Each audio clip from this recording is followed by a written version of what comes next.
Hello दोस्तों, SJ कहानी सागर में आपका स्वागत है। आज की हमारी कहानी है चालाकी। फ़ोन पर बात करके नितिन की उत्साह भरी आवाज़ को सुनते ही दिव्या समझ गई कि बड़ी भाभी का फ़ोन है। वह जानती थी कि भैया और भाभी की शादी की सालगिरह है, इसलिए उस सब का आयोजन तो होगा ही। खूब खुश होते हुए नितिन कह रहे थे, हाँ हाँ, हम लोग जल्दी पहुंच जाएंगे। शायद उधर से कहा गया दिव्या को फ़ोन देना या ऐसा ही कुछ, क्योंकि नितिन कह रहे थे दिव्या काम कर रही है, मैं बता दूंगा।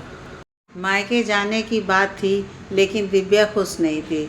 उधर नितिन दिव्या से शाम को उपहार खरीदने चलने के लिए कह रहे थे।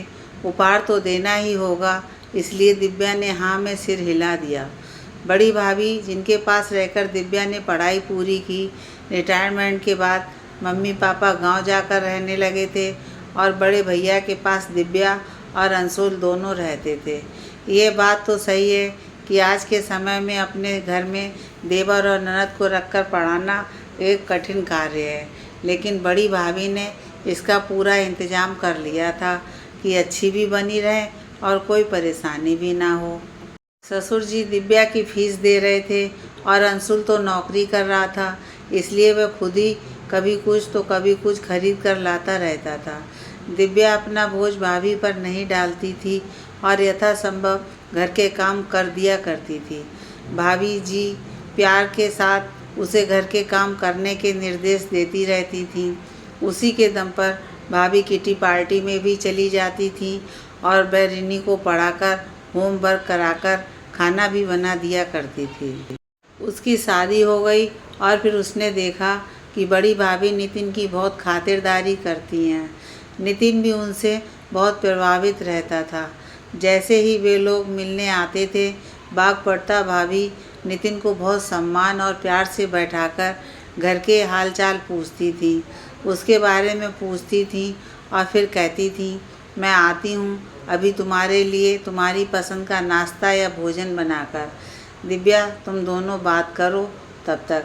नितिन दिव्या की तरफ देखते थे और दिव्या भाभी की सहायता करने चल देती थी। थोड़ा सा काम कराने के बाद भाभी किसी बहाने से ड्राइंग रूम में चली जाती थी और दिव्या किचन में लग जाती थी। फिर थोड़ी देर में भाभी आती थी और कहती थी, अरे तुमने तो कितना कुछ कर दिया, लाओ मैं तुम्हारा हाथ बटाऊं। और फिर नाश्ता प्लेट में सजाकर ट्रे लेकर ड्राइंग रूम में पहुंच जाती थी। पीछे पीछे दिव्या भी चाय या शरबत लेकर आती थी। जल्दी से प्लेट उठा उठाकर नितिन के सामने करती थी। प्यार से जिद कर करके नितिन को खिलाती थी। नितिन तो उनकी इन आदतों के कारण उनका भक्त ही बन गया था। वह घर लौटकर दिव्या से कहता था, तुम भी भाभी की तरह मेहमानों की खातिरदारी करना सीख लो, कितने प्यार से खिलाती हैं। दिव्या कहना चाहती थी, मुझसे ही तो बनवाती हैं, पर मायके की बात क्या कहती, इसलिए चुप रहती थी। छोटे भाई अंशुल की भी शादी हो गई और दिव्या की छोटी भाभी वंदना आ गई, जो उसी शहर में अलग घर में रहती थी। बड़ी भाभी ने यही रीति अंशुल और वंदना के साथ भी चलाई। वंदना आती थी और किचन में लग जाती थी। भाभी अंशुल से स्नेह भरी बातें करती रहती थी, उसके लिए चिंता दिखाती थी। भैया वैसे ही सीधे थे और अपने बिजनेस के कारण काफ़ी देर से घर लौटकर आते थे, इसलिए सबका मिलना जुलना भाभी से ही होता था।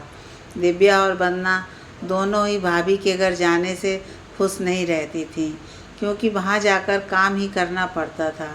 भाभी अधिकतर ऐसे व्यंजन बनवाती थी जो स्वादिष्ट होते थे, पर बनाने में मेहनत लगती थी। इससे परेशान होकर वे सोचती थी, इससे अच्छा तो अपने घर में ही जो बनाना है बनाकर खा लें। भैया भाभी की शादी की सालगिरह की पार्टी में दिव्या और वंदना दोनों ही अपने अपने पति के साथ पहुंची। नितिन और अंशुल दोनों ने कीमती उपहार खरीदे थे।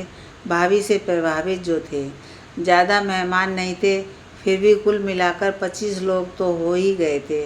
जब दिव्या और थोड़ी देर में वंदना पहुंची, तब उन्होंने देखा कि किचन में भाभी की काम वाली लगी हुई है। भाभी उसे निर्देश दे रही हैं, लेकिन उसे इतना कुछ नहीं आता था कि वह अपने आप दावत के लिए भोजन बना सके। बड़े प्यार से भाभी दिव्या और वंदना से बोलीं, चलो तुम लोग आ गई हो, अब मुझे कोई चिंता नहीं है, इसे काम करवा लो।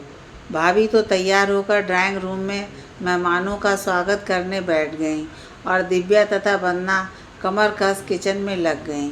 काम वाली को झाड़ू पोंछा बर्तन करना ही आता था, क्योंकि लगभग सारा काम वह दोनों ही कर रही थीं। मन ही मन गुस्सा आ रहा था कि अगर खाना बनवाना था तो किसी अच्छे कुक को बुला लिया होता। यह क्या बात हुई कि अच्छी साड़ी पहनकर मेहमान बनकर आने के बाद भी किचन में काम करना पड़ रहा है। भाभी बीच बीच में किचन में आती थीं और कहती थीं, अरे तुम लोग क्यों कर रही हो, इसे बताओ ये करेगी। उसे क्या खाक बताती, उसे कुछ आता भी था। जैसे तैसे दावत निपटी और केवल परिवार के लोग ही बचे।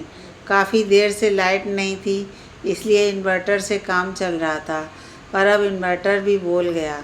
मोमबत्ती जलाकर काम कर रहे थे और उधर भाभी अंशुल और नितिन पर अखबार से हवा कर रही थी। वे दोनों सचकित होकर कह रहे थे, आप क्यों कर रही हैं, हम हवा कर लेंगे ना। भाभी बार बार कहती, अरे ऐसे कैसे ना करूं, बड़े भाग्य से तो तुम लोग आए हो। इतना स्वागत देखकर वे दोनों मन ही मन पिघले जा रहे थे। तभी लाइट आ गई और दिव्या तथा वंदना पंखे के नीचे आकर बैठ गईं। दोनों की आंखों में भाभी के लिए शिकायत का भाव था। अब दिव्या को भी भाभी की चालाकी समझ में आ गई थी।